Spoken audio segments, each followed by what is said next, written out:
Welcome. Greetings, everyone. On behalf of Indo-American Community Services, it's my pleasure to welcome you to the final session of our 2022 Leadership Conference. It's great to see everyone, and it's great to see everyone join this exciting event. And we have an absolute treat for you in this session. My name is Srinivas Rachamadugu, and I'm a board member of the Indo-American Community Services. Our mission is to increase diversity in workplaces and provide an effective leadership networking forum. IACS hosts several conferences throughout the year, including our annual leadership conferences, entrepreneurship conference, women's leadership events, virtual career expos, young leader programs, student internship programs, and mentoring programs to foster leadership. We are excited to host this year's leadership conference, Must Win Battles, and we've had many diverse corporate executives speak at this conference. The topic for this session is sustainability, a CEO perspective. And it's my absolute pleasure to invite our guest, Dr. Aziz Mohammed, President and CEO of Covanta. A little bit of background on Dr. Mohammed. Aziz Mohammed was appointed CEO of Covanta in December 2021.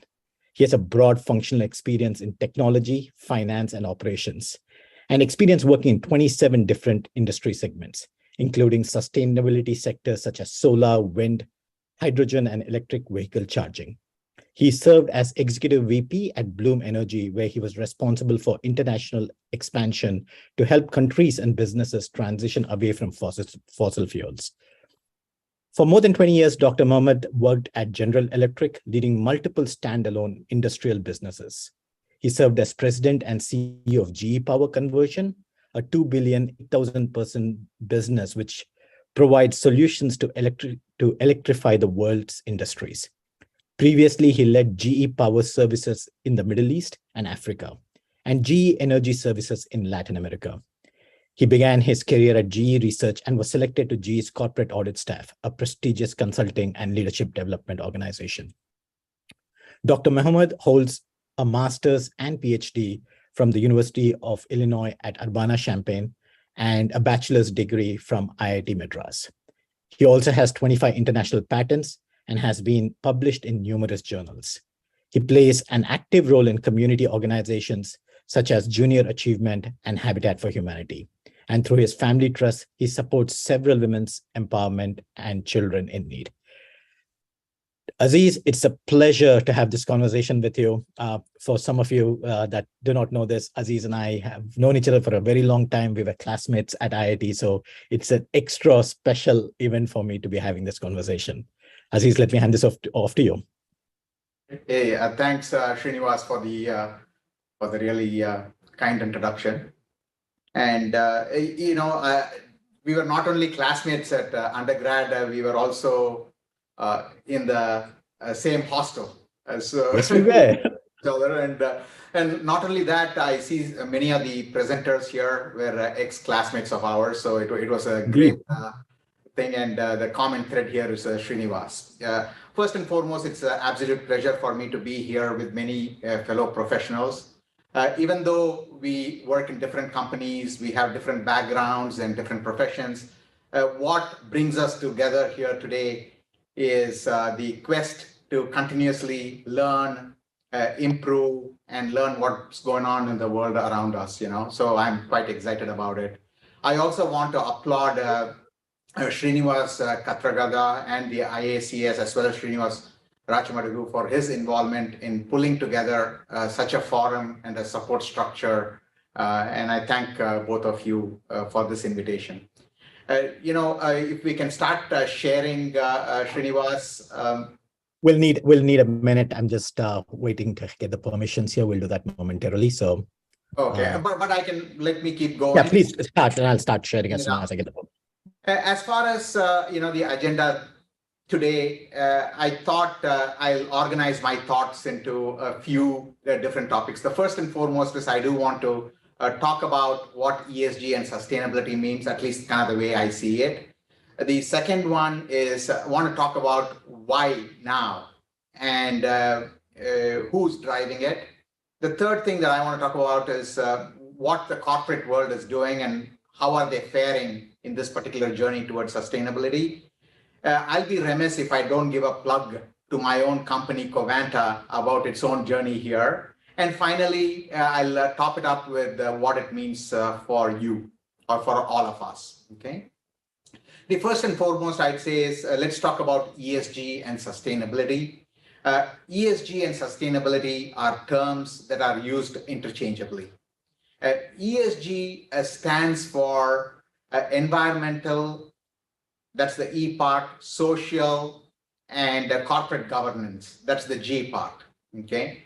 And when you talk about environmental, this is the one that when we talk about it, this is typically what people know as sustainability, climate change, carbon emissions, greenhouse gas effects, our water supply, and making sure that it's clean. So all of that falls under this broader category of environmental.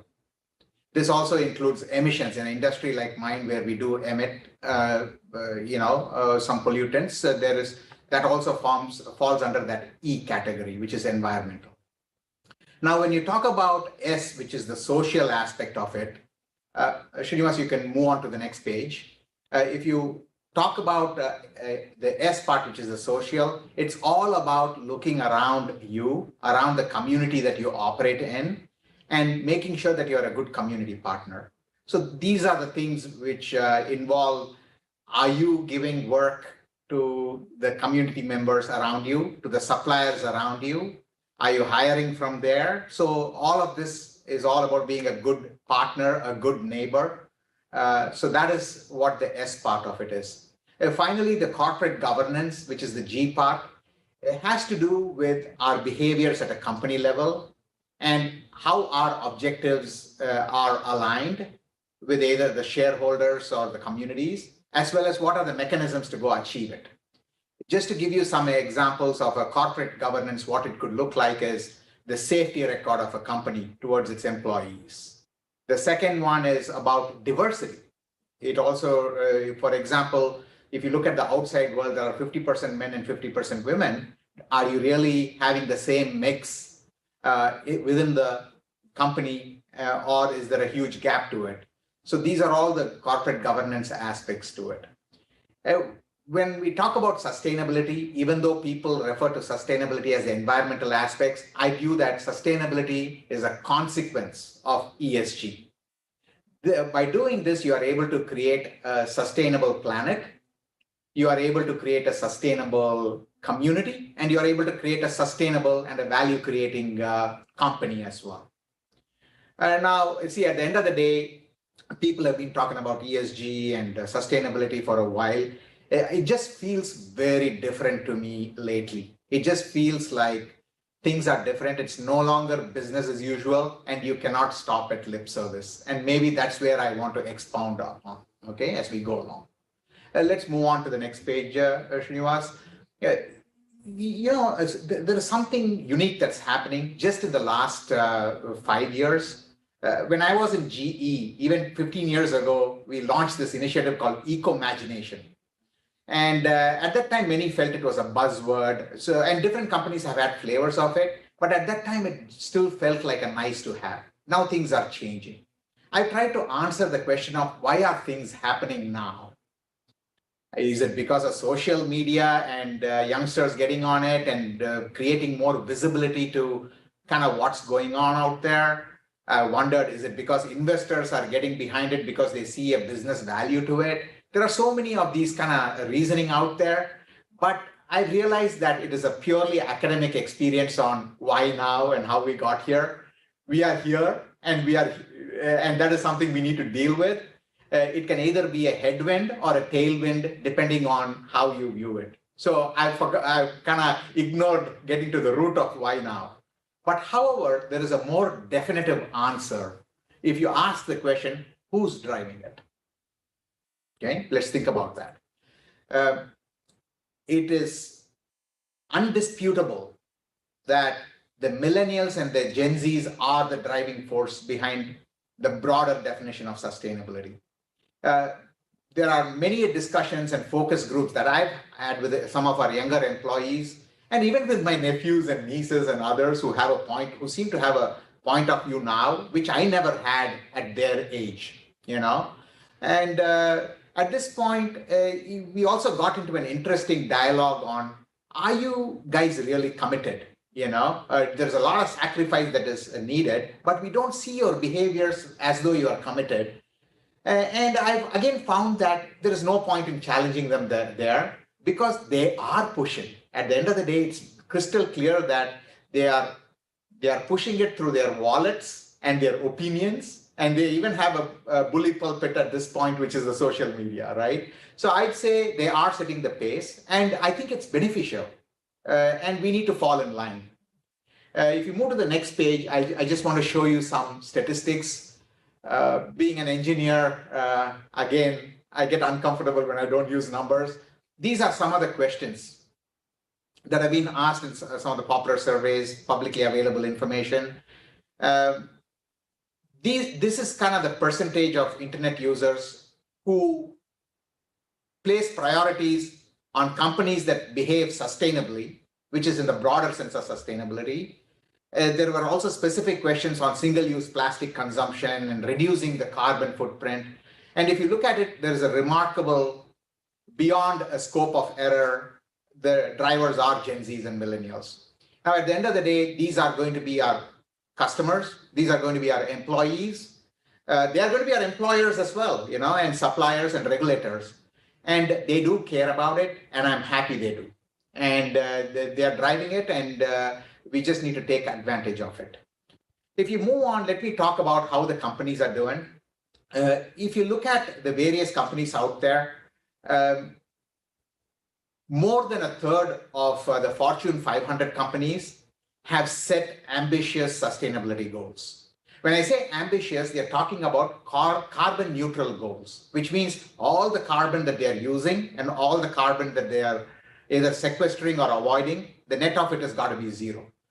These are highly ambitious goals. And some of them have set timelines from the near future, 2030, up to the distant future, which is 2050. But some set timelines which have passed and they have not achieved it either. And you can see some of the big name examples out there. And even the ones that have set things out there for 2030, if you go look at it, they're not taking a big swing at stuff.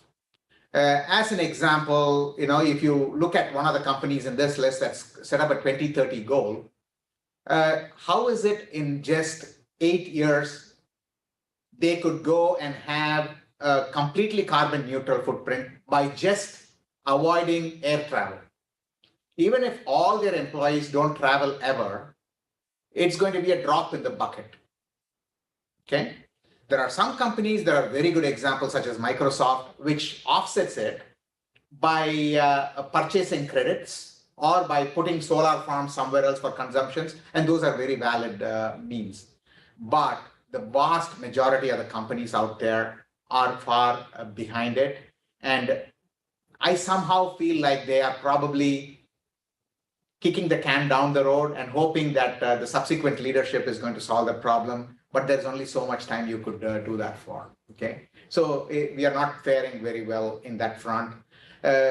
However, most of these companies have started to take it seriously. I don't believe there is a single board meeting where the board is not putting a pressure on the management teams to go get there.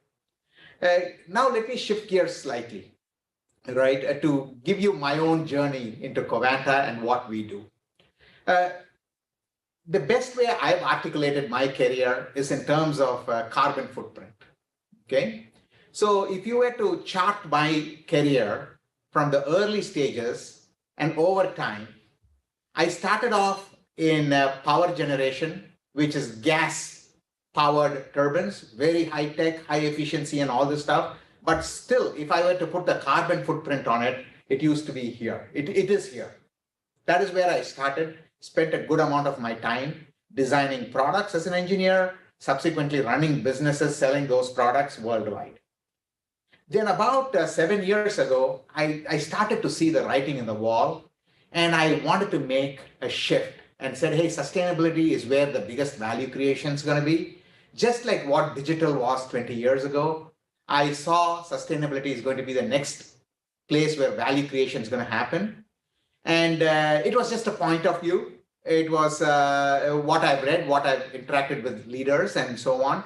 And 7 years ago, I did make a shift into solar, wind, and all those kind of technologies, batteries charging, and still the carbon footprint of it was slightly positive.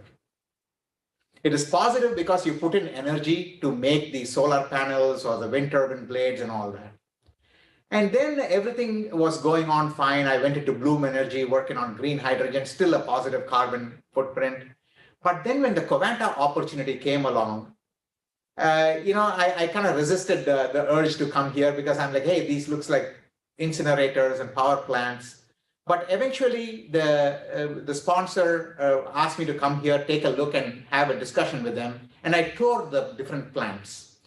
And when I did that, I quickly realized that, oh my goodness, this is a negative carbon solution. And this is the only negative carbon solution that I've come up about in my own career.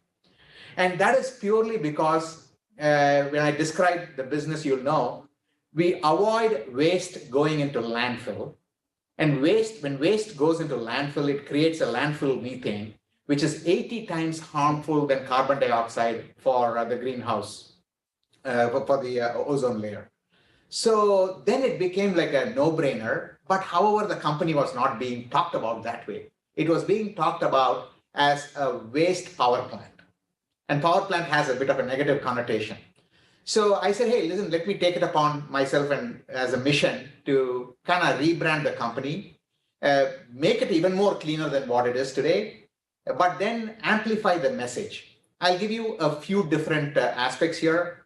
We divert 21 million tons of waste away from the landfill. Just to give you an idea, about 7% of US waste that could go into a landfill, we take and we avoid it. We do this by taking the waste away, we put it into a combustor, and we generate electricity from it. We generate steam for our industrial customers.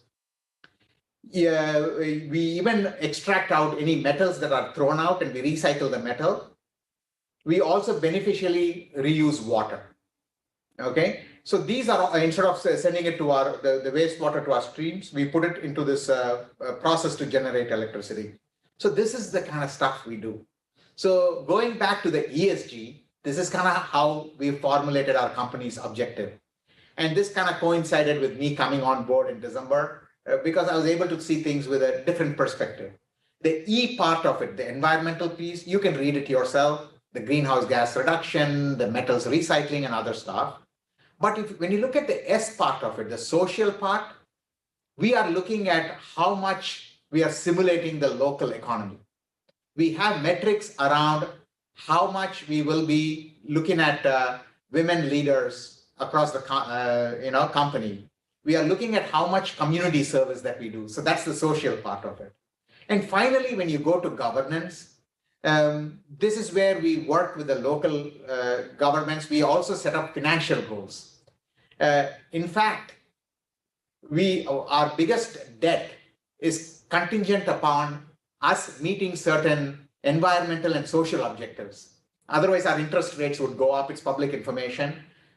We had the first ever sustainability-linked financing in the US, and this all happened in last December. So this is kind of a very exciting place. When we look at it in this framework, this is an exciting place. I don't know why I would want to be in another place at this point. And even to the employees, I keep telling them there are two places you want to be in a digital or in sustainability. But look at our company here. This is where you need to be. Okay. So I think I've given enough plugs, Srinivas, on this one. And with that, let me just go to some thoughts on what is in it for us. The first and foremost thing I'd say is the timing. You need to be at the right place at the right time. I just feel like the timing is right, and I urge you to look at sustainability in totality. I ask you to look at sustainability in totality because that is how everybody else is looking at. And many a times people ask the question, hey, I'm in a financial sector. How do I don't want to go into a clean energy sector. You don't need to. If you have this broader definition of E, S, and G, that means you are contributing to sustainability. Regardless of which company you are in, there is a sustainability angle that you can bring into your role. As an example, if you are in HR, you could be challenging the businesses that you support on why is there not a 50% gender proportion here. You could be challenging your companies to say, hey, why is there not 20% person of color in this company if you're a US company, right? And if you're in finance, you could go in and hold people accountable to say, hey, maybe you can reduce the travel expenses and I'm going to put some tighter restrictions on it. So there is savings for the company, as well as we are reducing some of the carbon footprint. Sustainability, in order to achieve sustainability goals, you need rocks, pebbles, and sand. What I mean by that is you do need some big ideas, big heavy hitting ideas, but don't ignore those pebbles and the sand because everything counts. And it is about priming the pump with sometimes small ideas so that it can result in big momentum creation. Okay. And listen, at the end of the day, a personal passion is needed for it. The biggest obstacle for me in this journey has been myself. Okay. And what I mean by that is, as I make steps in this journey, I have to unlearn many of the things that I've been taught or I've learned that has been effective in the past, and I have to relearn a new way of doing stuff. We are our own worst enemy in this regards. I see this day in and day out. I see it with me. I see it with people around me. But if we are aware of that fact, that alone can make a big change. Let's not get stuck into what has worked or what's not worked in the past. Roll with the punches here. So listen, that's what I had to say. I more look forward to the questions from Srinivas as well as from you. And let's just engage in a good dialogue and have an open, transparent conversation. Thank you. Aziz, that was wonderful. I think you covered a lot of things in terms of what sustainability is, your own journey, what corporations need to do to be able to meet their ESG goals.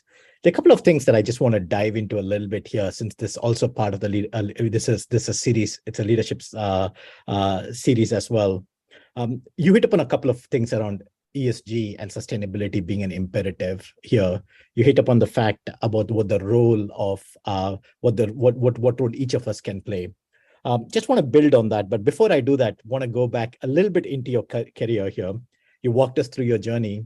What were some of the formative experiences you had that led you to say, this is where I want to be. Sustainability is what I want to drive.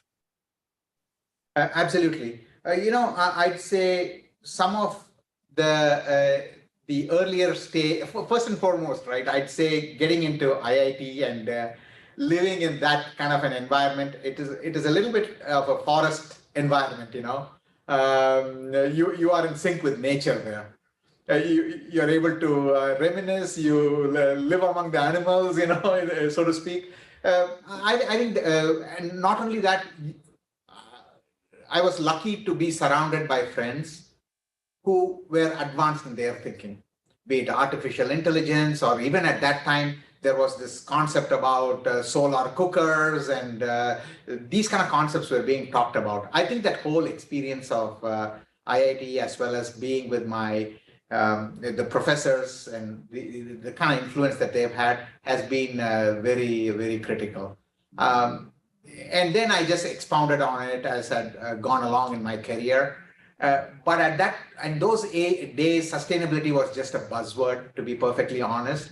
The second place where I did get a lot of it is from our chairman at GE, Jeff Immelt. He was way ahead of his time. About 16 or 17 years ago, he launched this initiative, as I said, Ecomagination. We were all intrigued. We knew he was smart. We never understood it, but we were intrigued. And he was the first one to be able to take that and convert it into a multi-billion-dollar business objective, and was successful at it. So when these were sufficient to kind of connect the dots, but then there is so many things you read, you look at things around you, the climate change effects, the flooding, the unmistakable weather effects that's so visible in the last 10 years.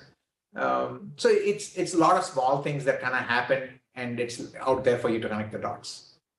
Very good, very good. I think that makes that journey makes a lot of sense, given the way you laid it out. One of the things that you talked about here was the role that each one of us can play within our organizations to drive ESG initiatives to essentially make sure that we have a sustainable organization. How do you look at the role of a CEO here in driving that agenda? And I asked this question from the observation that in most companies, ESG initiatives are either treated as a bullet in investor relations or in public relations. Yes, they do have ESG initiatives, but they're not always tied into the overall organization. So when you look at your organization, who do you hold accountable? How do you build that into the day-to-day objectives that you have? We have a lot of senior leaders here on this webinar, so I thought it'll be a good thing to expand on that a little bit. Absolutely. I would say first and foremost, right, when an organization, my role as a CEO, I view it as three things, right? The first one is, and this is the famous Jack Welch quote is, the first thing is you are a chief meaning officer. You need to be able to kind of lay out, this is what the company is all about. These are the ethos of the company, which is what I try to articulate in that kind of pamphlet that you've seen, which, by the way, I've shared with customers and even fellow passengers, random passengers on a plane. I've done that. Okay. The second one is chief resource allocator. So when you have a problem, how do you allocate resources to it? And finally is the chief capital allocator. How do you deploy money to what you see? So that is what I see as a role. Now, however, having said that, who do you hold accountable? It's a full contact sport. Everybody is accountable, but at the end of the day, you need a quarterback. There was a move, you would be seeing that many companies appoint a chief sustainability officer. And usually they tuck it away under a chief operating officer or a finance officer. In my case, I wanted to underscore the importance of this role. So I got a leader. She's a Black woman coming in from the industry. Her name is Tequila Smith, and she's the chief sustainability officer, which I elevated to being part of my staff and give it the equal importance that the other, because it deserves more importance, So I was signaling also to the organization that I'm willing to kind of give it that prominence it deserves and give it the support and the resourcing. And so I think that is a move, a very tangible and a visible move that we made. The second one is also, if you looked at the demographics of the leadership team, it was very different. It was a bit of the non-diverse one. But if you look at the demographics now, it is inching towards it being more diverse. And I'd say that is the second place that I'm focusing on, because with diverse people comes diverse thought, and they'll be able to drive the agenda further out there. And the third one is just putting the words into actions. Our employees, I know my employees they are constantly watching what I say and what I do. And if there's a mismatch, I think it's going to be problematic. There are times when, I've said, hey, I'm going to go get a diverse team, but it was so difficult to get the diverse talent that there was pressure to just go get somebody, right? But I knew if I did that, I lose credibility. So I just say these are some thoughts around kind of everybody's got to play a role, but my role is to create that framework so that it can carry on. That's brilliant, Aziz, because there are a couple of things that you mentioned, that couple of things that emerge from what you highlighted. The first one that emerges from is you're holding yourself accountable, both to your employees, to your stakeholders. The second thing I noticed was that beyond words, you actually have taken the action to elevate elevate this to a C-level role and part of your leadership table, so that there's visibility, there is accountability, and there is some power behind that intent to get it done. I think those are definitely some thoughts for some of the leaders here for us to think through. One of the things that you mentioned here was you thought you looked at it as, hey, there are boulders. You got to think about the big boulders, the big ideas. You got to think about the pebbles, the sand. Love that analogy. I think could you go a little bit deeper into that as to how you use that approach to kind of build goals for you through probably various parts of your own journey, either here at Covant or what you were doing at GE? Yeah, absolutely. I'd say that, when I was in the gas power, which is, I talked about it as being a very high in carbon footprint. At that time, if we went in and told our customers, hey, we are rebranding ourselves into a green company, they would actually laugh me out. But on the other hand, we were able to tell them, hey, you consume so much natural gas to burn fuel into our turbines. But if we apply some of these digital concepts, we can get you back 1% more efficiency. 1% was still significant dollars for the amount of gas these engines consume. But it was still not enough to move the needle. But those were the things I would call as the pebbles idea. It was significant value creation to the company. It got us one step closer towards us taking some efforts towards green. And I was able to translate that into carbon reduction. So that is what I would call as the pebbles idea. And now, the ideas such as, hey, travel less unless you have to, those I would call as the sand ideas. But everybody should feel like they are winning. Because if you feel like you're not contributing, even in that small way, you'll start to become an antagonizer of this initiative. So we have to find pathways for everyone to not diminish their efforts, but feel like they are winning, they are contributing. So which is why I use this analogy. If you are in a gas or oil and gas industry, and if you feel like you're not going to be able to move the needle, then you'll give up and you'll not try. But if you're able to even reduce from where you are, it's going to matter. In my industry, I happen to stumble upon something which is the boulder, which is the landfill avoidance, which is significant according to science, right? So this is what I mean by, hey, you need all these three things so that everybody feels like they've been. Love the illustration of how you involve the entire organization to get this done here. So I think there's a lot of lessons we can take away from that. One of the things that strikes me is how good of a storyteller you are. So tell us a little bit about how you look at framing this issue when you walk and when you talk to your peers in different industries. How do you help them see the bigger picture? Absolutely. I'd say I'm quite a simplistic thinker. I like to think if it is too complicated, I tend to lose stuff. And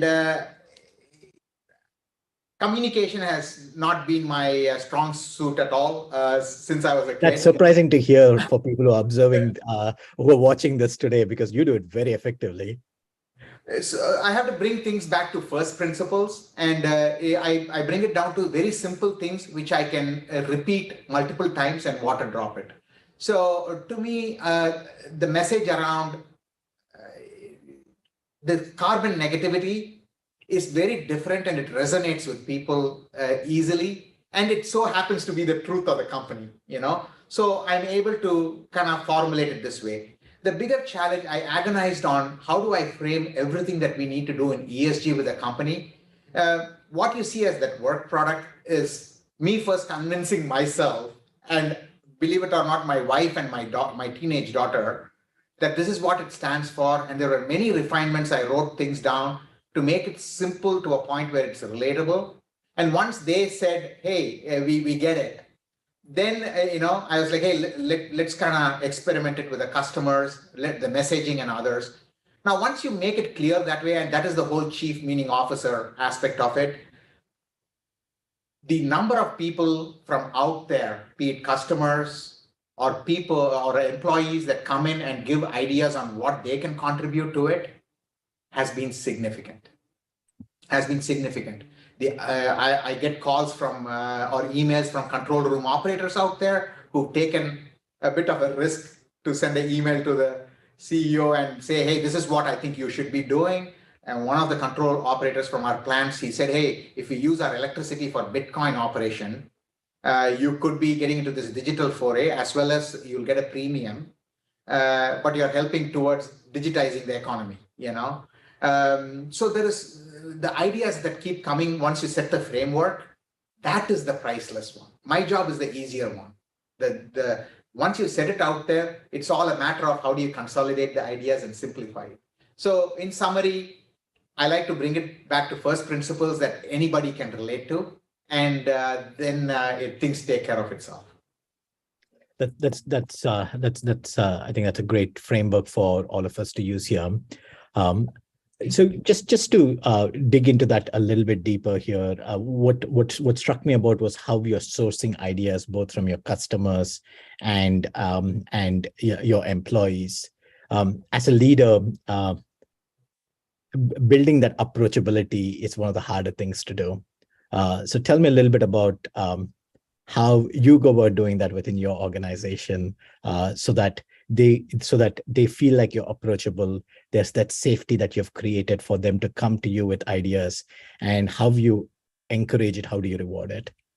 Absolutely. See, when I came in, I didn't know much about this business, but one thing I did make it clear in my first town hall is I talked to them about the principles and the values I care about the most. And the three things were safety, respect, and candor.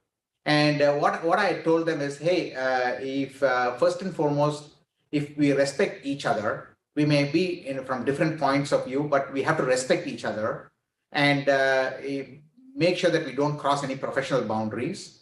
And if we create that atmosphere, you will have candor. If you have candor, which means that issues will come to the forefront, people will not try to hide issues. When you have candor, then you are creating both a psychological and a physically safe environment for people to work. And then the best ideas will come.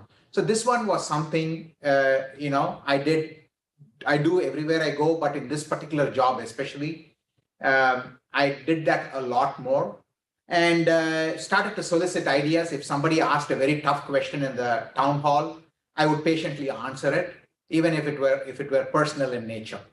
That way, I wouldn't shrug off any question. I'd just give it the respect and answer the question. We are still on a journey, I have to say, in my company, and but I do see very good signs of it come along. So I'd say that was the most important aspect, if you will. And then, of course, I love to go visit the plants. We have 60 facilities out there. In the time I've been here, I've already visited 27 of them. And when I go, I'm, even though I'm in a suit now and I come to office in a suit, but when I go out there, I'm climbing the equipment, I'm wearing my hard hat and boots. I like to get my hands dirty. That's really, that gives a feeling to people that, okay, you know what, he doesn't have an aura or anything around him, which is a man-made thing anyway. That's great. That's wonderful. I love the fact that you're still very hands-on. I can almost see you walking up to the equipment, asking questions about how they work or why something is a certain way. So it's just shifting gears a little bit here. I want to get your sense of, you've already talked about the Gen Zs, the younger generation, driving the agenda, setting the course, the priorities for us. So as you look into the future here, what are the range of possible outcomes that you see as a CEO, as in the role of a CEO, and as it pertains to sustainability? Okay, let me give you. I could answer this in many different ways, but let me give you with the shareholders in mind. Okay, but I can give it to you with many different perspectives as well. We are viewed when this company was bought for $5.5 billion roughly. Okay, And we generate about $500 million of EBITDA. And so, which means the multiple is roughly 10. Okay. If we are viewed as a waste to energy company, our multiple is 10. If we are viewed as a waste company, not a waste to energy company, but a waste company, our multiple would be 15. But if we are viewed as an ESG company, our multiple would be 20. So which means that you are pretty much doubling the size of the company by this reframing. Now, but that reframing has to have tangible milestones and markers that you need to achieve. For example, the avoidance of the landfill, the ability to take more of the other waste streams in here. So for example, if we do get to a point where we have a solution for solar panels that go to a landfill and how we can avoid and reuse it and recycle it.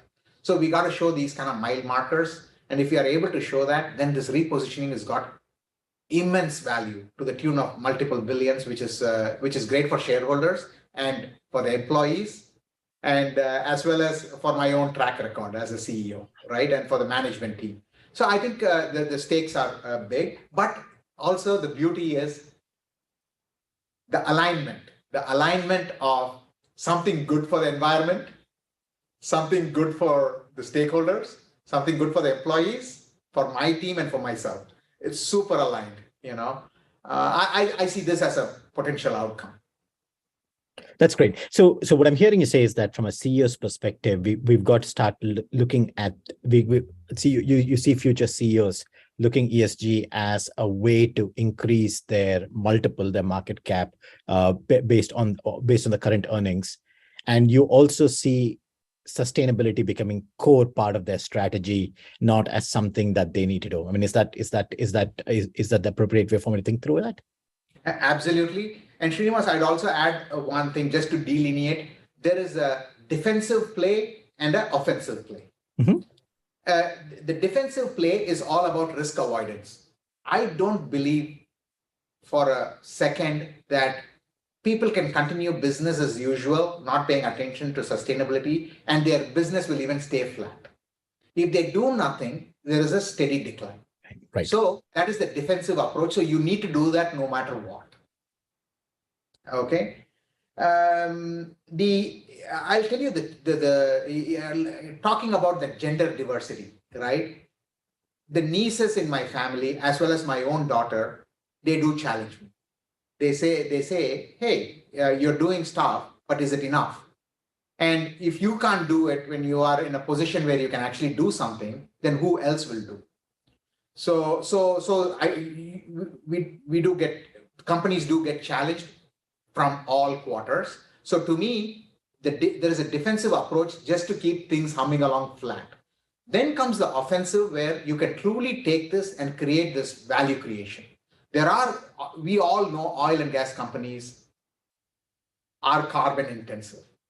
But we also know that there are several oil and gas companies that are creating a transitional path that says that, hey, we are going to reduce the footprint. We are not going to eliminate, but we are going to reduce, and we are going to do our part to it, and we are going to play a role in the transition. And those are resonating well. That's the offensive play. Great. I see, Aziz, I think we have a couple of questions coming in from the participants here. So for the folks who have questions, please feel free to click on the Q&A button and ask the question and write your question down. Both Aziz and I can see them and we'll answer them. So this first question that I want to ask you before I go back to some of the other questions I have. So one of the questions we got was, from a product development perspective, consumers are pushing for recyclable products, but there are not enough recycle-ready streams across North America for different types of materials. Within North America, California is far more forward-thinking, while the other states seem to lack the level of awareness and execution. This trend is similar across the world, where EU is far ahead in terms of sustainability regulations and execution. Thoughts on stronger regulations and awareness within North America and other countries? Absolutely. You know, that's a great question. First and foremost, your observation is right on, in that the EU seems to be 5 to 10 years ahead in terms of regulation and how they they really benefit, these initiatives, which is why waste to energy is highly regulated in a negative fashion here, rather than in Europe, it's viewed as a truly a sustainable, renewable avenue. Okay, but that is the opportunity in the US. It's behind, but US also is pretty good at catching up and really leapfrogging all of the others.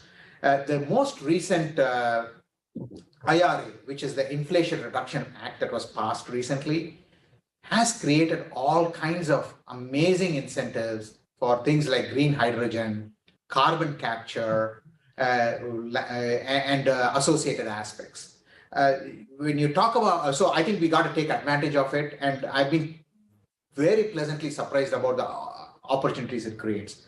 Talking about recycling, composting, and other aspects, we are still at the tip of the spear here.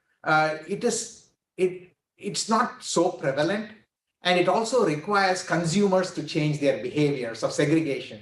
How many times have we, if we were not so, if we were a bit lazy, kind of commingled the waste streams, right? Because when you commingle it, the cost of separation becomes huge, and then you are unable to recycle it, and so you dump it all into one source of disposal. So I think we are in the tip of the sphere, but things are changing.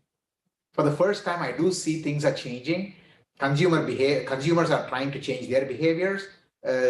Governments are single-use plastics, right? So there is bans against that in different states. So I would say, forget about where we are, more focus on where we could be and if we could have a role to play there, because that's the opportunity. We can't rewind back the clock, but I think we can look forward and say, hey, there's a lot more opportunity here. Great. I think just to double click on a couple of things that you said there. One of the things you talked about is we as consumers have to change our habits in terms of how we think about waste to make the downstream processing a little bit easier. Do you also see an opportunity there for industries to innovate around how you do waste, how you do the separation more effectively? And are there companies that are focused on that opportunity to kind of increase the sustainability impact? Yes, absolutely. Surprisingly, I am seeing a lot of venture funded. I also happen to be a venture advisor for Neotribe Ventures, which is an up and coming fund. They have their second or third fund now. We need to have a separate conversation about our entrepreneurship conference and bringing you into that. So I'll make a note of that. I'd say I'm seeing a lot more startups which is focused on waste. There is one which that I know, a friend of mine, a much younger guy than me. He created geotagging of waste anywhere in the world, so that if you see a waste, you geotag, and the powers to be will come and pick it up. Okay, I've seen one out here from a couple of graduates of Columbia University, focus on taking pictures and being able to segregate the waste based on pictures by blowing air away from and segregating the streams. So there are many other technologies which come in to say, how can we strip out the steel out of the tires, use the tire material for running tracks, but use the steel back into melt it and reuse it again, right? So, and these are not big corporations that are coming up with ideas. These are all like startups with venture funding, which is a huge shift, even in a 2-year time frame. That's pretty phenomenal. Do you see technologies like visual AI or machine learning helping with that process using feed-forward learning or feedback learning? Yeah, these companies that I refer to, all of them are they bring the bits and the atoms together, which means that they are solving a waste problem, but they are doing it using digital technologies. That's exciting. That's pretty interesting. That's pretty interesting. Brings back a lot of thought experiments we did years ago when I was part of the 5G innovation team at Verizon. So it's good to see. It's good to see some of those ideas coming to life. That's great. Coming back to the leading with purpose here, Aziz. What's your guidance? Or so you are in a role there where you're shaping the thinking and creating future leaders. How do you recognize, or how do you help them incubate the passion for this? So when we hear you talk, the passion that you have for sustainability comes across very clearly. I must admit, it's not something that's top of mind for all the CEOs or for most of the CEOs. So as you try to create the next generation of leaders, how are you helping them inculcate that passion, develop that passion? A few things, right? One is, like I said, create the framework and the opportunity so that everybody feels like they can bring ideas and they can win. That's where the sand, pebbles, and the rocks are extremely important.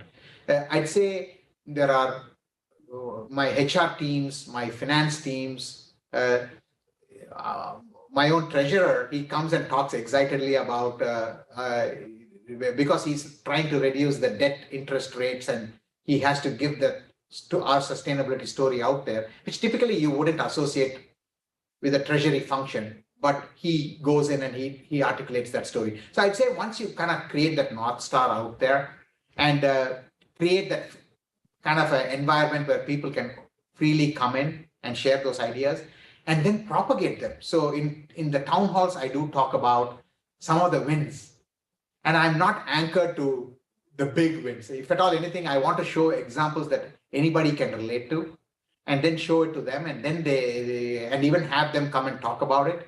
And when that happens, it is amazing. As an example, the wastewater that gets effluent water that gets thrown into the rivers, our teams take that, they add some acids and bases to it, settle it down, and whatever water is remaining, they use it in the boiler to generate steam, which is then used in a process industry, right? That is somebody out there doing it that came up with an idea and said, hey, we are throwing this water into the rivers, even though it's cleaner, but why not we reuse it? We are avoiding the cost of buying the water from the city, but at the same time, we are destroying any little detrimental stuff that's out there. So these are all like ideas they bring up, and then we tell them fail fast. That is another thing, which is from the digital world, which I've learned is fail fast. If you come up with an idea, try it. If it succeeds, it succeeds. If it fails, but move fast. Don't spend years on it, spend weeks or months on it. So I'd say these are all different kinds of things that Srinivas. Excellent. Hey, in the interest of time here, getting to the final set of questions here. So I have put a call out for folks who have additional questions. I got 2 questions from the audience here, but just getting the final question here, final set of questions here is, what's the best professional advice you've received? The best professional advice, there's a lot for different occasions and stuff like that. But the one thing that resonates the most with me is don't take yourself too seriously. That's great advice. That is fabulous advice. And it reduces the stress dramatically. In the past, I would agonize a lot about what did somebody say and all this kind of stuff. But then I realized I'm not that important. And that thing that I need to take it seriously, it stresses me out. So, which means that that has also helped me not be stuck to my point of view. If I'd done something that worked very well, I'm more comfortable these days in saying, oh, I made a mistake. Oh, I was wrong there. This is the biggest mistake I've made.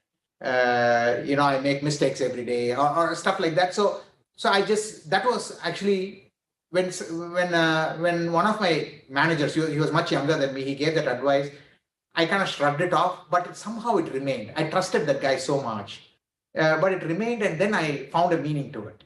So that was the best advice, if anything. That's brilliant advice. That's actually brilliant advice.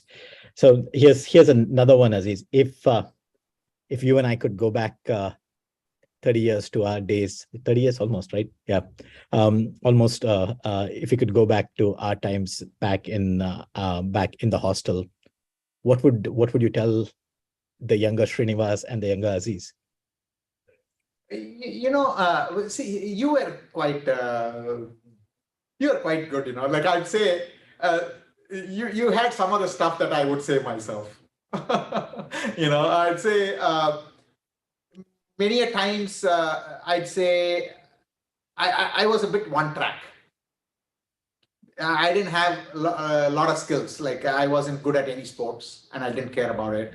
I wasn't well read like many of you. I wasn't, a public speaker. I wasn't a lot of things. My sole track was studying, and then I would think, wow, I'd love to be an orator or a debater or stuff like that. But at the end of the day, I'll say in hindsight, I don't worry about stuff. We are all a product of our environments and the circumstance. So I don't agonize about it much. Also, I'm like, hey, I'm glad I made some shifts. I tell people, don't worry about, oh, I didn't go to this college or I didn't do this. I said, none of that matters. As long as you're forward looking, and if you feel like you need to change certain things and change it, that's fine.